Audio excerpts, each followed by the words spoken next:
Well, you want to tell them the bad news? Water come out spark plug hole. Yeah. No, it said this. Yeah, at first I thought Casey was messing with me, so I got the compressor test. I was like, well, now's a good time to use it. 96 on the first hole, 92 on the second. He didn't believe when I told him the motor was going 150 on my the leg. third. You want to give us a post-race Jackson Motor Speedway damage report? Broke. Broke. Right here. Broke. Broke. Yeah. Casey, why you tear up so much stuff, man? He just said I was broke. We'll go right here. I know I'm not. Oh, yeah. Oh, yeah. Broke. I know I'm mentally challenged. Doesn't mean you got pointed out. Well, they were shooting the, what they call for Mario Karts. Turtle shells. Turtle shells. Turtle yeah, shells, They were yeah. shooting green turtle shells. So, but yeah, it's now, what day is it? Monday? Is it Monday? Yeah, it's Monday. It's And, typical Monday. Typical Monday. I get off work to come here to good news, and then I get here and there's no good news. So this motor is going to have to go back to MRE once again, which is probably going to put us out of racing for how long? 2-3 weeks. 2-3 weeks. So looks like Tom, we're going to canoeing this week. Anybody want to come? hey, we're going kayaking this weekend though. If anybody wants to come, Okatoma. This is true. This is true. Hey Ryan, tell them what happened the last time you went kayaking to the Okatoma. We don't Yeah. want to talk about I that. asked you to add all that in there. I just said we're going kayaking. If anybody wants to go, come on. But you got to know the backstory though. No, you don't have to know the backstory. What about the tree, though? We're not talking about the backstory because we're staying away from the tree. We're going to canoe kayak around it this time. I thought he was I'll going to cut tell the tree I'll tell down. them the backstory. So last time they went kayaking on the Okatoma, Ryan decided that he wanted to jump out of a tree, and he went. misjudged how shallow the water was. Ryan, what happened? Kablooey. Ryan, what happened? He hurt that foot right there. Ryan, My ankle's still messed up. He said we went from 18th to 3rd though in a race. It went. That's right. Take them in and put the plate on this one. These two right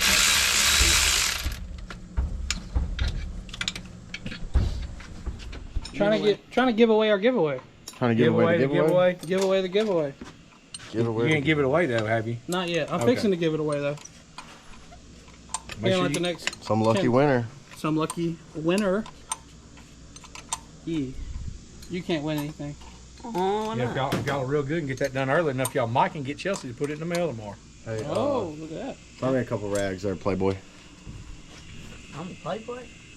That's an ugly Playboy. He got udders. Why are we doing this again? It's absolutely. I spit on you.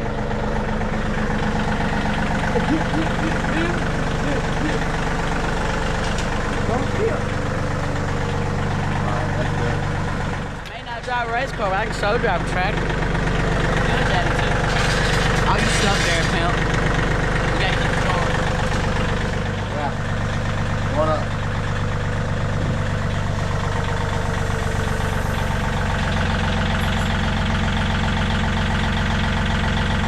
Oh. That's it?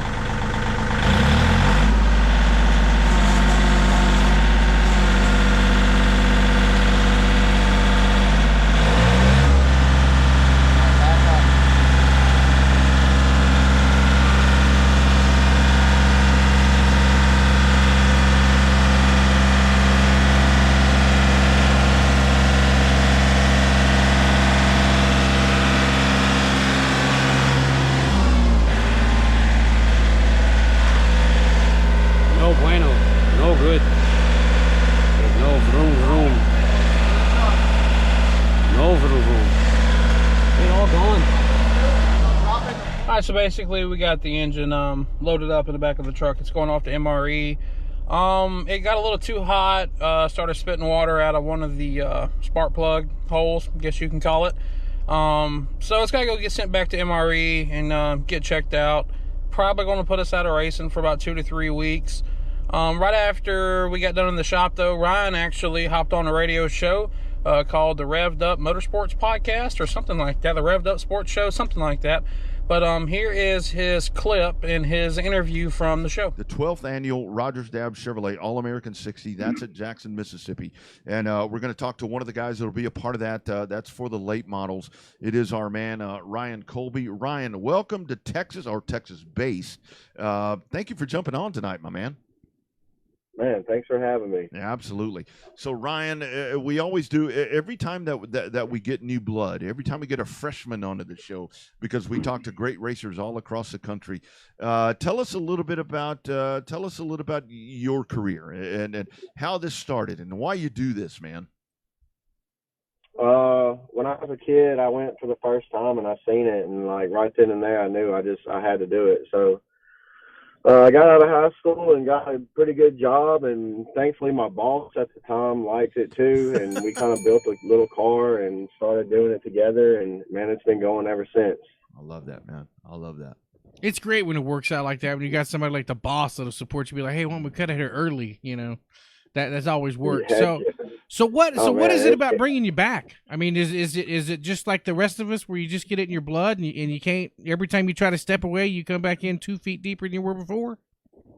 Oh, for sure. I've tried to quit at least twice. The last time I was pretty serious in it when I tried. And like all my friends and everybody around that I know is in racing, so I couldn't really get away from it. Like I stopped driving, stopped working on cars, and then all my friends would still be racing. And like, what do you do on a Saturday night when all your friends race? You know, like I couldn't really get away from it. That's a funny thing, you know. I've tried to step away from this for many times, and it's like maybe on Saturday I'll go to a movie, and it's like no, maybe I'll go. Then you check your phone for the results, right, in the like, middle of the movie. Yeah, maybe I'll go. Like Facebook, like Facebook nowadays on my Facebook, all it is race stuff. So like you sliding through, it's just nothing but racing from all over the country, and you're just like, yeah. I'm trying to get out of this. All right. Yeah, this is working really good. Yeah, man. And it was like, so finally at one point, I'm like, okay, I'm stepping away. And then I wound up doing this and announcing and all this other stuff. And hell, I'm knee deep now more than I ever was in the race car. So your career, I mean, obviously with late models there, what all have you been behind the wheel of? I started in street stock a long time ago, and like we had rules back then. We didn't have crate motors back then. It was really just run what you brung and hope you brung enough. And it really got me to, you know, it really made a better driver of me in the long run, just because, you know, nowadays it's all crate stuff and you don't really spin the tires as much. Well, I had to learn the hard way. Like I'd spin the tires and spin out in front of the field and tear my stuff up every weekend when I started. Been there, and it just gets better over time. The more time you get in the seat, the better you get. And then I jumped to late models for a couple years in 2012 and 13, and really didn't know much about the race car itself. So we struggled with it. And I went to a school called Racewise Chassis, and it really woke my program up the next year. Like I actually kind of knew what to do and what not to do. And we got better from there. And then 2017, we really got us a good piece and really went to winning races from there. Love it. So Ryan, talk about the state of racing with late models there in Mississippi. Fill us in from Texas. We can read results online. We can read results from a Facebook page, stuff like that. But tell us about the state of Mississippi. How many guys are you getting per race? What are your average number of race laps going to be? Tell us about the racing over there in Mississippi. Well, Mississippi, there's 4 or 5 tracks in a couple hours. So if they race on the same night, it kind of hurts other tracks at the same time, because you'll split the field up, and then like one half will get one half and the other half will get the other half. Well, some nights it'll be 8, and then if you get lucky and one track rains out on one side of the state and you can go to the other side of the state, and then you might pick up, you know, another 8 to 10 cars. So you can get anywhere from 14 to 18 cars in a night.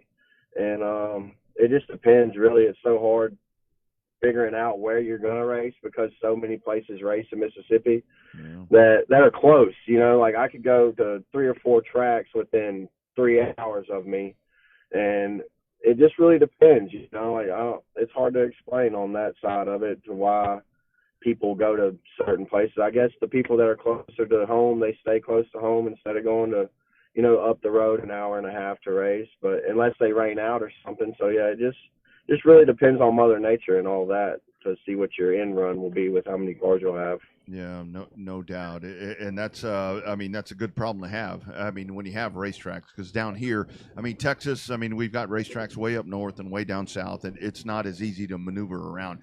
I do want to ask you. I mean, you mentioned about the crates right there, and obviously our friends at Rogers Dab Chevrolet. I mean, that's going to be the best price you're going to get on those engines and all that. I was just talking about that, but. I love the fact that with a crate late model, you get out there and that really does level the field out to me, because when you get to the open motors and all that, I mean, that's a whole can of worms right there that causes a lot of different problems. When you kind of level the field out right there, man, that makes it really good for you guys behind the wheel and the race teams. Oh, for sure. Then it kind of brings out driving then and a lot of knowledge of the car then. Yeah. Like, shocks and springs are so big nowadays. Like, if you don't know what you're doing with shocks and springs nowadays, you're kind of racing with one hand tied behind your back, and it'll burn you out. Like, it's all about winning. So, like, if you're not winning and you're losing, and then you get burned out real fast, you want to quit. Yep. You want to find you something else to do, and like it gets tougher and tougher every year. The stuff that goes into the racing, like. The crate motor actually helps us all be kind of in the same area, but then you got shocks and springs, and then it goes in full circle, you know, and then it's a lot more to it than just, you know, putting a crate motor in and going and racing. It's got a lot of other details that go along with it too that make it even harder in the end. Yeah, that's for sure. I love how you said made it more simple. The last time racing was simple is when you yanked the Hot Wheel out of the box and started running around in circles there in the driveway, right? It does come full circle. It's like you get the even feel with the motors, and then you get guys spending all that money they would spend on an open motor, on a shock program and a spring program. It's like that never ending circle that we never want to get off the train. We just want to keep just enjoying it and spending money. What is it? You spend money you don't have to compete against people you don't like in front of people you don't know, right? Like that's the way that racing works. We just love doing it. That is all, man. Yes, that's what it's all about right there. I couldn't have said it better myself. Yeah. That is definitely what it's all about, and it seems to be getting worse with time. But like you said, we love it so much. We're not really ready to quit. So you just kind of try to learn what you can learn and get on board with them, you know? Mm-hmm. Yeah, no doubt. So let's talk about racing there at Jackson. I mean, just kind of doing some research right there, and I believe that I'm actually heading to do this event, the All-American 60. Talk about this one right there, man. That 12th annual coming up, that brings out the best crate late model racers right there in the region, and I'm hoping. The main reason I wanted to get you on here and kind of talk about this, because here in Texas, we're trying to get, crate late models all put together and do all this other stuff. I'm hoping that maybe some of these guys will come up there. Talk about that race right there, man. All-American 60. That sounds like a hell of a lot of fun. It is. It really is. And, 9 times out of 10, if Mother Nature will allow it, we'll have a really good racetrack. It'll be racy. Yeah. You can race the top and the bottom. You're not all fighting for that one little spot of real estate around the bottom or around the wall or whatever it may be. You're not fighting for that same piece of real estate. So you can kind of move around and race. And yeah, we're definitely hoping that we can get as many cars down here as we can to have a better show for the fans, because if we don't keep them coming, then what are we really doing it for, Mm-hmm. Yep. So it's crazy. You brought it up about the fans in the stands. Isn't it the one thing that Rodney and I talk about enjoying about racing, other than the camaraderie and the competition and all that, is that it's such a borderline between we are all about performance and competition, but yet the guys and gals that get it right realize that still has to be entertaining on a certain level. Yeah. And I think that some people miss that boat, and it's always good and refreshing to talk to the racers. Yes, it's about kicking that guy's ass or that gal's ass right next to you, right, and shaking the checkered flag and winning all the races. But at the same time, the race fan in you knows these races have to be entertaining, or else it doesn't matter how competitive they are. If nobody's watching, we're not going to be able to compete against anything. Right, and if you don't have fans show up and the money's not there to keep it circling around, then the racetrack will shut down, and before you know it, we won't have nowhere to race. So That's right. It's definitely huge with the fans. What it is for me with the fans is, even if they don't know my name, when I win and I get out and they all cheer for you, like that's a feeling that you can't buy nowhere else. Yeah. Like, it doesn't matter. They don't know you. They don't know you. They've never watched you race or nothing. But you win. They get out. They cheer for you, and like you just can't. You can't. I don't know. I can't get that feeling anywhere else. I've tried. I've tried other things, go skiing or, and just little things that are adrenaline related. But you just don't have that fan base to where it's like, hey man, these people are really pulling for you. Like, get out, and cheer for you. Like, you just can't beat that feeling. There's nothing like it. Oh, no doubt about it. I mean, that's one of those things to where it was always cool for me being a race car driver. It's like, okay, I'm a hero to somebody, and I'm just a regular person, and that's one of the coolest parts. So, kind of doing some research on you. So, are you actually so you're from Texas, aren't you? How'd all this happen? I'm originally from Lubbock, Texas. That's what I thought. Yeah.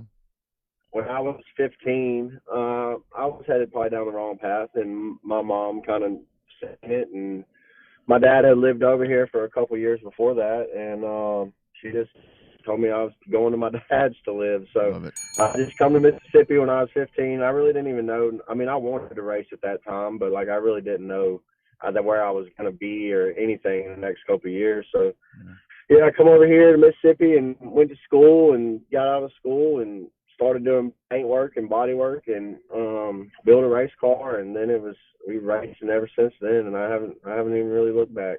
I love it, dude. So which side of the egg bowl are you on? Are you a rebel? Are you a bulldog? Which side of the coin do you flip over there? See, that's a good question, honestly, because coming from Lubbock, I'm a Texas Tech Red Raider fan. Like, I'm a Mike Leach fan.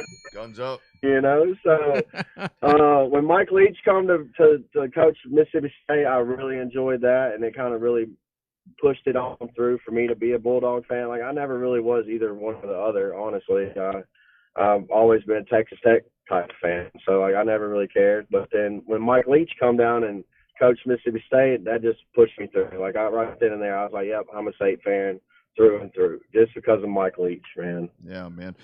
So I'll show my age. I mean, so for you, it really was, as Mac Davis said, happiness is Lubbock, Texas in your rearview mirror, because you're gone. You're moving on and doing different things. That's a pretty cool thing right there, man. They're building a new stadium over at Tech, spending millions and millions upon millions of dollars redoing that stadium and getting one of the most complex athletic complexes, most expensive ones built in the country. So you might keep your eye on the Red Raiders, because according to their head coach Joey McGuire, all roads lead through Lubbock. That's cool, man. I hope they do. I hope they can get in the top 25 and maybe win a Big 12 championship and move on to the big and better arenas and stages. Yeah. But if not, I'm still a Texas Tech fan deep down. Beat them big old two bad boys that are heading to the SEC. That would be a definite cool thing. Ryan, lastly, man, talk about all the folks that make this happen for you. I always ask guys in Victory Lane, it's never one person or anything. It takes an army to do this stuff. Talk about everyone that puts you out on the racetrack, and I'm so looking forward to seeing you at the All-American 60. Man, it really does take a lot of people, and luckily this year I do have a lot of people on my side. Aaron Harper with Southern State Auto Transport, he really come through this year and made this deal happen for us to where we just race. That's pretty much all we do. We go and race. And I have a few other people that help a lot too, like Roger Dabbs has come on board and helped a lot this year. Gulf Relay Transport has come on and helped this year.